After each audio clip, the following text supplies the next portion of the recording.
नमस्कार मंडळी. माझ्या दिवसाची सुरुवात होते सकाळी 7:30 वाजता. आज होती आमच्या घरी पूजा. स्वामींच्या पादुकांचं आगमन होतं, त्यासाठी माझी सकाळ लवकर झालेली होती. रांगोळी वगैरे तर आम्ही रात्रीच काढून ठेवली होती. मी फुल व्लॉग अपलोड केलेला आहे चॅनलवर पूर्ण डिटेलमध्ये, तर तुम्ही तो जाऊन नक्की बघा.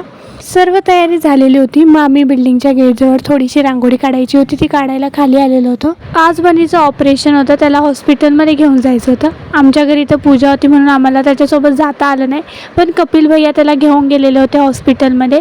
आणि मग थोड्याच वेळेत स्वामींच्या पादुकांचं आगमन झालेलं होतं. सर्व तयारी झालेली होती. आनंदही होत होता आणि थोडीशी भीती होती, कारण की बनीला हॉस्पिटलला ऑपरेशनसाठी घेऊन गेलेले होते. स्वामींचं आगमन झालं, त्यानंतर पूजेला सुरुवात झाली, अभिषेक झाला आणि मग पेटपूजा इज व्हेरी इम्पॉर्टंट. मग मस्तपैकी आम्ही जेवण केलं. यासोबतच आता आपण भेटूया पुढच्या व्लॉगमध्ये. तोपर्यंत बाय.